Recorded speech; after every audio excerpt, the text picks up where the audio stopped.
देवकीनंदन शर्मा फिर से आपका एसपी स्कूल की ओर से स्वागत करता हूं, जिसमें हमने ऑनलाइन क्लासेज चला रखी है आपके लिए। लेकिन जो आप लोग हो ये टाइम पे क्लासों को नहीं देख रहे हो, क्योंकि ये आपकी कमी है। यदि आप लोग इनको नहीं देखते हो तो यूँ मानो कि आप वर्तमान समय में पिछड़ जाओगे, क्योंकि हमारा जो संस्थान है एसवी महाविद्यालय निरंतर आपके लिए कुछ वीडियोज़ लेकर आ रहा है, जिसमें क्या है कि आपको आपकी जो पढ़ाई है वो सतत चलती रहे, इसमें कोई बाधा नहीं आए। अब ये आपके ऊपर डिपेंड करता है कि आप लोग देखते हो या नहीं देखते हो और सब्सक्राइब करते हो या नहीं करते हो। देखिएगा, बहुत प्यारा सा प्रश्न है और एक जो है आपका स्तर का जो प्रश्न है थोड़ा सा लेवल का प्रश्न है, यूँ मानिएगा, क्योंकि यहाँ पर कुछ समीकरण वगैरह बनेगी तो थोड़ा सा ये आपके लिए टिपिकल हो जाता है। फिर भी देखिएगा, बहुत ईजी तरीके से हम इसे करेंगे। और कहते हैं कि कोई भी यदि चीज़ मानव करने लगता है तो उसके आगे कोई भी चीज़ कठिन नहीं है। बहुत साधारण सा प्रश्न है, लेकिन आपको हो सकता है टिपिकल लगे, लेकिन इसको जब आप बार बार से दोहराएंगे तो बहुत ही आसान प्रश्न हो जाएगा। क्या है प्रश्न? यदि निम्न बारंबारता बंटन का माध्य 1.46 माध्य दिया हुआ है, x बार दिया हुआ है कितना 1.46 हो तो अज्ञात अननोन बारंबारता ज्ञात कीजिए। प्रश्न इस प्रकार है, x की वैल्यू है 0, 1, 2, 3, 4, 5, f देखिएगा 46। अब यहाँ पर आपको फाइंड आउट क्या करना है, x की वैल्यू, y की वैल्यू, और यहाँ पर है 25, 10 और 5। प्रश्न वहाँ पर हमारे पास में था, इससे जो पहले का प्रश्न था 7 नंबर का, वहाँ पर आपको एक ही वैल्यू फाइंड आउट करनी थी, लेकिन यहाँ पर हमें कितनी वैल्यू फाइंड आउट करनी है, दो वैल्यू फाइंड आउट करनी है या निकालनी है। यहाँ पर समांतर माध्य दिया हुआ है 1.46। देखिएगा कैसे अपन इसको हल करते हैं।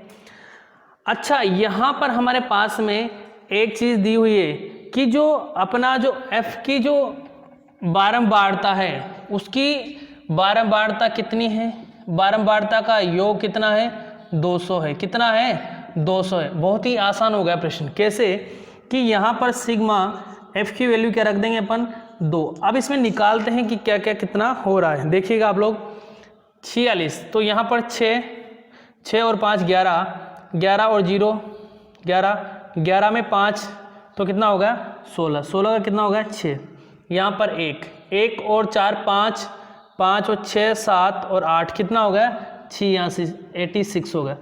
अब यहाँ पर साथ में क्या होगा कि यहाँ पर x प्लस y भी जुड़ेगा, क्योंकि अपन यहाँ क्या कर रहे हैं, योग कर रहे हैं। अब इसमें देखिएगा आप लोग 86 हो गया और क्या हो गया, x प्लस y हो गया। यहाँ पर अपन देख रहे हैं कि जो सिग्मा f है इसकी वैल्यू कितनी दी हुई है, 200 दी हुई है।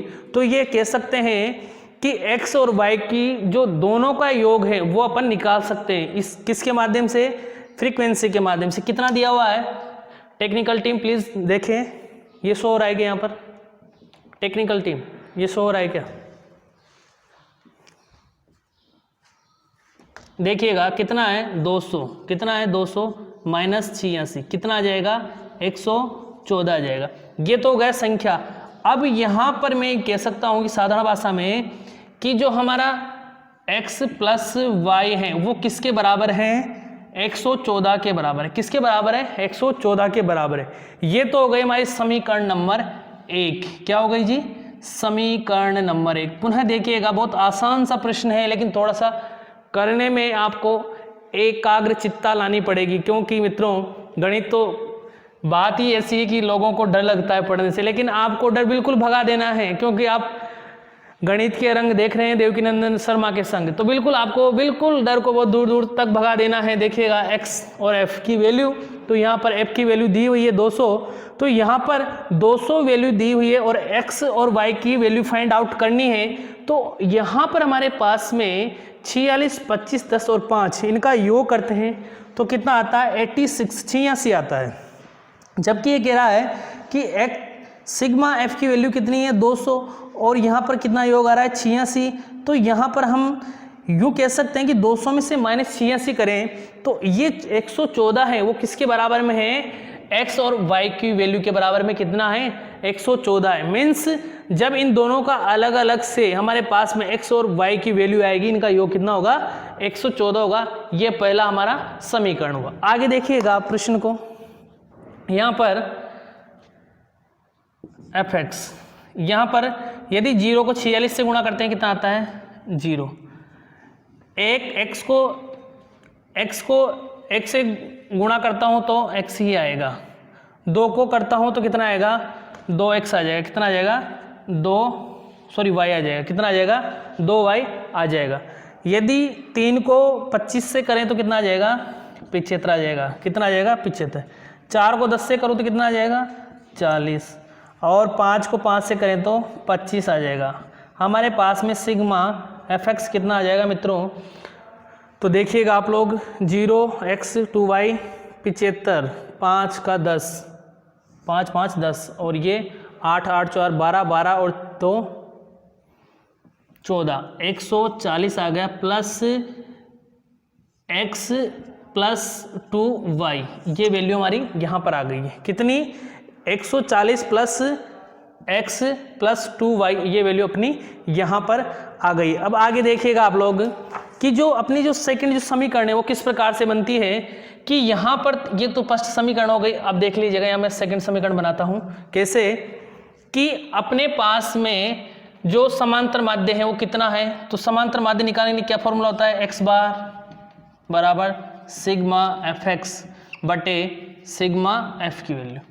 अब यहाँ पर हमारे पास में समांतर माध्य दिया हुआ है कितना, 1.46 बराबर ये सिग्मा fx अपने पास में 140 प्लस x प्लस 2y बटे यहाँ पर हमारे पास में जो f है, सिग्मा f जो दे रखा है वो कितना दे रखा है, इन लोगों ने अपन को पहले से ही 200 दे रखा है। कितना दे रखा है, 200। ये देख लीजिएगा आप, ये लिख रखा और ये लिख रखा, कितना दे रखा है, 200।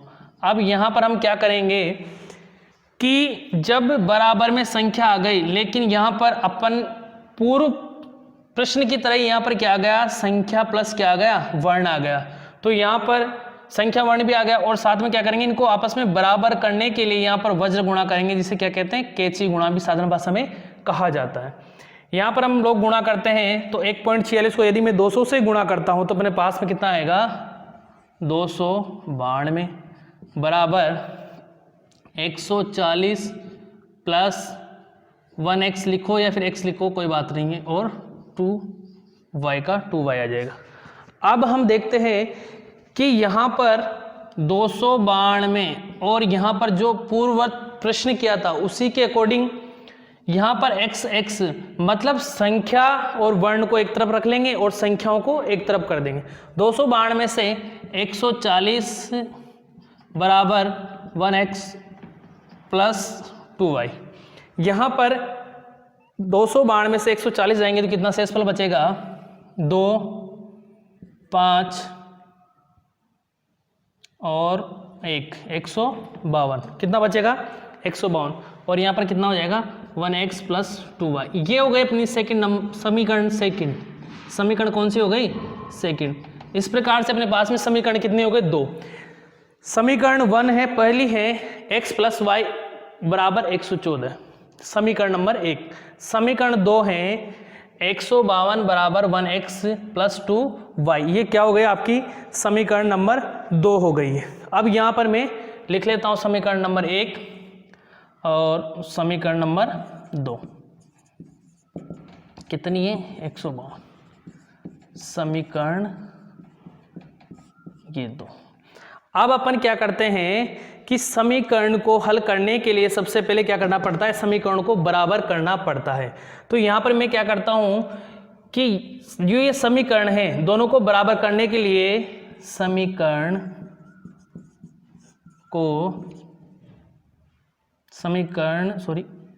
एक को कर लूँगा, एक को 2 से गुणा करने पर, क्यों किया मैंने गुणा, इस चीज़ का ध्यान रखें। गुणा क्यों किया, क्योंकि मुझे समीकरण 1 को 2 के क्या करना है, बराबर करना है, इसलिए मैंने क्या कर दिया, गुणा कर दिया। अब देखिएगा आप यहाँ पर समीकरण 1 को 2 से गुणा करता हूँ, तो यहाँ पर 2x को गुणा करूँगा तो कितना हो जाएगा 2x, 2y को गुणा करूँगा तो कितना हो जाएगा 2y, और 114 को 2 से गुणा करूँगा तो कितना हो जाएगा 228 हो जाएगा। ये हो गई समीकरण 1। अब जो समीकरण नंबर 2 है उसको क्या कर देंगे आप लोग, पूर्ववत की तरह यहाँ पर इसको इसके नीचे रख देंगे। 1x प्लस 2y बराबर 152 समीकरण नंबर 2। अब देखते हैं कि बहुत आसान हो गया प्रश्न। कैसे कि ये दो दोनों समीकरण हैं, इनको हल करने के लिए अपन ने क्या कर दिया 2 से गुणा कर लिया। अब इनको सिंप्लीफिकेशन करने के लिए मैं क्या कर देंगे, इनके एरो चेंज कर देंगे। तो यहाँ पर जो प्लस प्लस है इसके आगे मैं क्या कर दूंगा माइनस, माइनस और माइनस। यहाँ पर देखिएगा 2x में से 1x गया तो कितना बचा 1x बच जाएगा। कितना बच जाएगा 1x। यहाँ पर आगे अपने पास में 2y में से 2y बिल्कुल कैंसिल हो गया क्योंकि माइनस प्लस कैंसिल, तो यहाँ पर क्या आ जाएगा 0 और y नहीं आएगी क्योंकि अपने आप में 0 क्या है उसका मूल अंश है। आगे बात करें 228 में से 152 जाएंगे तो यहाँ पर 6 12, 12 में से 5 गए तो 7, 76 बच जाएगा। कितना बच जाएगा 76। तो ये दोनों समीकरण को हल करने पर अपने पास में कितना आ गया 1x प्लस 0 बराबर 76 आ गया। अब यहाँ पर हम देखते हैं कि x की वैल्यू कितनी है, तो x बराबर 76 और 1 का मैं इसमें भाग दे लूँगा। तो किसी भी संख्या का 1 में भाग देते हैं तो अपन तो वही संख्या रह जाती है। तो x की वैल्यू कितनी आ गई 76 आ गई। कितनी आ गई 76 आ गई। अब हमें क्या करना होगा कि x की वैल्यू 76 आ गई। अब x की वैल्यू जब 76 आ गई तो x और y की वैल्यू कितनी थी अपने पास में, x प्लस y की वैल्यू कितनी थी 114। कितनी थी 114। 114 में से मैं यदि x की वैल्यू 76 माइनस कर देता हूँ तो कितना शेषफल बचेगा मेरे पास, देखिएगा आप लोग 14 में से 6 गया तो 8 और यहाँ पर 10 में से 7 गया तो 3, कितना हो गया 38। ये किसकी वैल्यू आ गई y की वैल्यू आ गई। तो मैं ये कह सकता हूँ कि x की वैल्यू 76 प्लस और y की वैल्यू कितनी 38। तो ये दोनों जो संख्याएं दी हुई है या दो जो डिजिट दिए हुए हैं इनकी वैल्यू कितनी आ गई x की 76 और y की कितनी आ गई 38। इस प्रकार से प्रश्न बहुत ही साधारण तरीके से हमने हल किया है। एक बार पुनः देखेंगे। मुझे लगता है कि बच्चों को थोड़ा सा मामला कठिन लगा होगा, बाकी बहुत साधारण प्रश्न है, कुछ नहीं। आप थोड़ा सा इनको ध्यान चित्त से देखिएगा, बहुत ही आसान प्रश्न है। यदि निम्न बारंबारता बंटन का माध्य 1.46 हो तो अज्ञात अननोन बारंबारता ज्ञात कीजिए। आपको यहाँ पर समांतर माध्य दिया गया है, लेकिन प्रश्न नंबर 7 के प्रकार में इस प्रश्न को थोड़ा आगे बढ़ा दिया गया और यहाँ पर f बारंबारता, दो जो बारंबारता है उनकी वैल्यू आपको फाइंड आउट करनी है। एक चीज आप लोग ध्यान रखेंगे कि प्रश्न में कभी भी आपको 3 बारंबारता नहीं दे सकता, वो 3 बारंबारता फाइंड आउट करने के लिए नहीं दे सकता। यदि ऐसे दे देता है तो प्रश्न गलत माना जाएगा, यस, और वो प्रश्न छूट जाएगा, उसको आपको छेड़ना नहीं। कुल मिला के बात ये है। अब बात करें x की, यहाँ पर जो चर हैं उसकी वैल्यू दी हुई है 0 1 2 3 4 5। f की जो वैल्यू दी हुई है मित्रों 46, x और y 25 10 5। अब fx करना है तो यहाँ पर हम क्या करते हैं कि 0 से 46 को गुणा करते हैं, तो किसी भी संख्या को गुणा करते हैं 0 से तो वही क्या आता है वहाँ पर 0 आता है। साथ ही में 1x का कितना होगा, 1x का x हो जाएगा, या फिर यहाँ ऐसे भी लिख सकते हैं 1x, 1x भी लिख सकते हैं, इससे कोई प्रभाव नहीं पड़ेगा क्योंकि अपने आप में क्या है एक ही x है ये। फिर बात करें 2y तो यहाँ पर क्या हो जाएगा 2y। 3 को 5 से करेंगे तो 75, 4 को 10 से करेंगे तो 40, 5 को 25 से करेंगे तो 5 को 5 से करेंगे तो 25। अब देखिएगा सिग्मा f की वैल्यू हमारे पास में दे रखी है कितनी 200। साथ ही में क्या करना है कि यहाँ पर जो आप x और y को छोड़ करके सभी f को जोड़ते हैं, f की वैल्यू को जोड़ते हैं तो कितना आता है टोटल 86 आता है। शेष जो बचा वो किसकी वैल्यू होगी x और y की वैल्यू होगी। किसकी होगी x और y की वैल्यू होगी।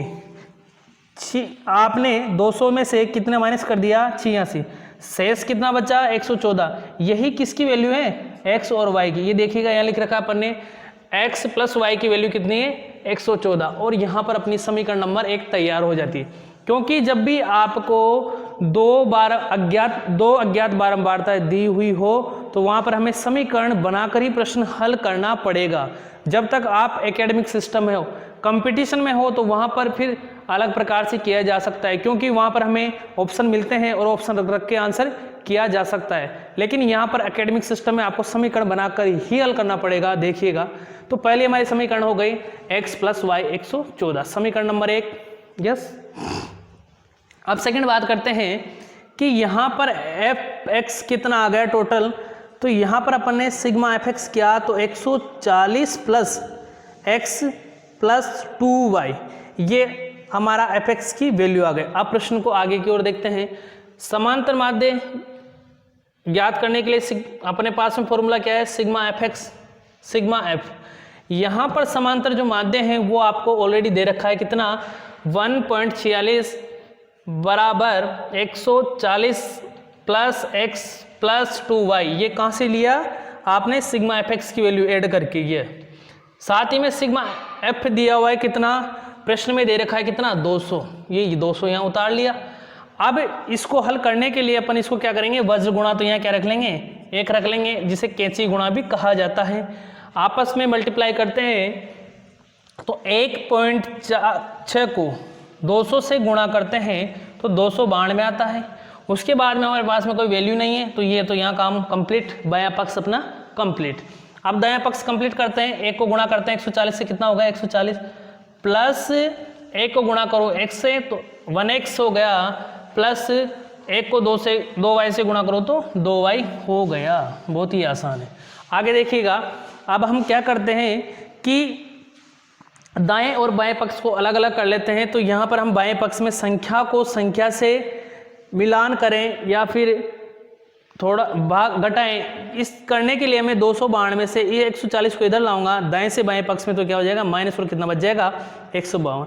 साथ ही में 1x प्लस 2y ये वैसा का ऐसा ही रह जाएगा, और ये क्या होगा अपनी समीकरण नंबर 2। अब दोनों समीकरणों को अपन हल करेंगे। तो यहाँ पर दोनों समीकरणों को हल करने के लिए इनको क्या करना पड़ता है, बराबर करना पड़ता है। क्या करना पड़ता है, बराबर करना पड़ता है। तो बराबर करने के लिए हमने क्या किया कि समीकरण नंबर 1 को 2 से गुणा करने पर क्या होता है 2x 2y, और यहाँ पर 114 को 2 से करेंगे तो 228 हो जाएगा। फिर बात करें यहाँ पर जो दो समीकरण है वो वैसी की वैसी रहेगी, 1x 2y बराबर 152। अब यहाँ पर समीकरण को और आसान बनाने के लिए, हल करने के लिए हम क्या करते हैं कि जो ये इसको ये जो इसकी एरो है, चिन्ह है, इनको क्या करते हैं चेंज कर देते हैं। यहाँ पर हमारे पास में प्लस की वैल्यू है, प्लस की वैल्यू है, प्लस की वैल्यू, इन सभी को हम चेंज कर देंगे किसमें, माइनस में। यदि 2x को 1x में से घटाते हैं तो 1x, और 2y में से 2y कितना बच गया 0, और यहाँ पर 228 में से 152 गया तो कितना हो गया 76 हो गया। अब यहाँ पर 76 हो गया और x की वैल्यू कितनी 1, तो 76 में यदि 1 का भाग देते हैं तो कितना आ जाता है 76 आ जाता है। ये अपने पास में किसकी वैल्यू आ गई 76 की। बहुत आसान हो गया प्रश्न। जब 76 की वैल्यू आ गई और x और y की वैल्यू जब आपको 114 दे रखी है, ये देखिएगा 114 दे रखी है, किसकी वैल्यू x और y की वैल्यू कितनी 114 है। इसके बराबर में देख लीजिएगा x प्लस वाई की वैल्यू कितनी है 114। तो 76 में से 114 घटाते हैं तो आपके पास में y की वैल्यू कितनी आ जाएगी 38, और 38 आ गई अपने पास में, तो y की वैल्यू 38 और x की वैल्यू 76। और इनको आप लोग, अब इसको और आप लोग चेक कर सकते हो वैसे कैसे कि 86 जो आपके पास में शेष जो डिजिट है ना 1 2 3 और 4, मीन्स ये है कि 1 2 3 4 5 जो 6 डिजिट हैं उनमें से 4 की जो फ्रीक्वेंसी दे रखी है उसके साथ में x और y की फ्रीक्वेंसी को ऐड करके आप और अपना क्या ला सकते हो बारंबारता जो टोटल दिया हुआ है, योग दिया हुआ है, सिग्मा f दिया हुआ है, उसके अनुसार चेक कर सकते हो। 86 76 और 38 इनका योग करें, 6 6 12 12 और 8 कितना होगा मित्रों 20 2 10 10 और 7 17 17 और 3 20। ये देख लीजिएगा आप, बिल्कुल ये चेक हो गया, कितना आ गया 200। यस। अब नेक्स्ट देखिएगा आप, ये प्रश्नमाला आपकी पूर्ण हो चुकी है। इस प्रश्नमाला के बाद हम बात करेंगे 17.3 की बात करेंगे। किसकी बात करेंगे? 17.3 की बात करेंगे। देखिएगा आप, तो देखिएगा जो आपकी 17.2 चल रही थी वो अपन ने क्रम से क्या कर लिया, पूर्ण कर लिया। सबसे पहले 17.1 में पढ़ा, फिर क्या पढ़ा, 17.2 में पढ़ा, और अब पढ़ेंगे 17.3। देखिएगा पढ़ क्या रहे हैं आप लोग, समांतर माध्य। क्या पढ़ रहे हैं? समांतर माध्य, जिससे हम किससे डिनोट करते हैं? एक्स बार से। अब यहाँ पर बात ऐसी है मित्रों, जब एक्स बार से आप डिनोट कर रहे हो, समांतर माध्य पढ़ रहे हो, तो सबसे पहले मैं आपसे एक प्रश्न करूँगा कि जो समांतर माध्य पढ़ रहे हो ये कौन सा माध्य है? सीधी सीधी बात है, अपने पास में कौन सा माध्य है? गणितीय माध्य। कैसा माध्य है? गणितीय माध्य, क्योंकि इसको चित्र से प्रदर्शित नहीं किया जा सकता है, नहीं किया जा सकता है। देखिएगा आप, अब जब समांतर माध्य को चित्र से प्रदर्शित नहीं किया जा सकता, इसीलिए अपन ने इसको क्या कह दिया? गणितीय माध्य, क्योंकि गणितीय क्रियाओं के द्वारा ही क्या होता है? हल होता है। और इसके जो यूँ कहें कि जो इसके जो परिणाम हैं वो बहुत सफल होते हैं, इसके परिणाम बिल्कुल सटीक होते हैं, क्योंकि बिल्कुल गणितीय क्रियाओं पर आधारित होता है। अब बात करें कि 17.1 में क्या पढ़ा, तो 17.1 में पढ़ा तो समांतर माध्य ही, लेकिन कैसा पढ़ा? सतत श्रेणी का समांतर माध्य पढ़ा। किसका पढ़ा? सतत श्रेणी का समांतर माध्य पढ़ा, जिसका फॉर्मूला था अपने पास में, समांतर माध्य बराबर आंकड़ों का योग बटे आंकड़ों की संख्या। यस। आगे बात करें 17.2 में भी अपन ने क्या पढ़ा? समांतर माध्य पढ़ा। इसमें असतत श्रेणी का समांतर माध्य पढ़ा, जिसमें क्या? x बार बराबर सिग्मा एफ एक्स बटे सिग्मा एफ। अब आप देखिएगा नेक्स्ट जो पढ़ने जा रहे हैं 17.3, पढ़ना तो क्या है मित्रों? समांतर माध्य ही पढ़ना है, लेकिन किससे पढ़ना है? यहाँ पर हमें वर्गीकरण से पढ़ना है। किससे पढ़ना है? वर्गीकरण श्रेणी से क्या पढ़ना है? समांतर माध्य पढ़ना है। क्या पढ़ना है? समांतर माध्य पढ़ना है। यहाँ पर जो फॉर्मूला है कुछ भी चेंजेज होने वाला नहीं है, वही रहेगा सिग्मा एक्स बार सिग्मा एफ एक्स बटे एफ सिग्मा एफ, यही क्या रहेगा अपने पास में फॉर्मूला। देखिएगा मित्रों, बहुत ही आसान प्रश्नमाला है, इससे कोई आसान हो नहीं सकता, और सबसे आसान अपने पढ़ाने का तरीका होना चाहिए और आपका समझने का तरीका होना चाहिए। जब तक आप इसको ध्यानपूर्वक नहीं पढ़ेंगे तो मित्रों, जब तक इसको बार बार नहीं करेंगे तो सफल तो होना एक स्वाभाविक सी बात है। तो सफल होने के लिए हमें क्या करना पड़ेगा? बार बार रिवीजन करना पड़ेगा, बार बार पढ़ना पड़ेगा, क्योंकि रोटी कब जलती है? जब उसको चूल्हे पे घुमाया नहीं जाता है तो क्या करती है? जल जाती है एक तरफ से। उसी प्रकार से आपका ज्ञान है, जब तक ज्ञान को बार बार से आप रिपीटेशन नहीं करोगे तो अपने मन और मस्तिष्क में वो नहीं टिकेगा। क्योंकि कोई भी व्यक्ति हुआ, कोई भी बात हुई, जैसे मान लो कोई भी व्यक्ति है तो अपने पास एक दिन मेहमान आता है तो उसकी अपन आवभगत करते हैं, तो अपने पास वो क्या है? बार बार यदि उसकी आवभगत करेंगे तो स्वाभाविक सा वो टिकेगा, नहीं तो सोचेगा कि इसका मन भर गया, वो वहाँ से निकल लेगा। इसी प्रकार से ज्ञान है आपका, जब तक उसकी आवभगत नहीं करेंगे, मीन्स बार बार रिविजन नहीं करेंगे, तो आपका ज्ञान आपके पास टिकने वाला नहीं है। तो आप इसको बार बार से दोहराएं। ओके मित्रों, तो मैं आपसे रूबरू होता हूँ नेक्स्ट वीडियो में, और यहाँ पर पढ़ेंगे हम समांतर माध्य किस श्रेणी में? वर्गीकरण श्रेणी में पढ़ेंगे, और वहाँ पर मैं आपसे बात करूँगा। धन्यवाद। हमारे चैनल को लाइक एंड सब्सक्राइब करें। धन्यवाद।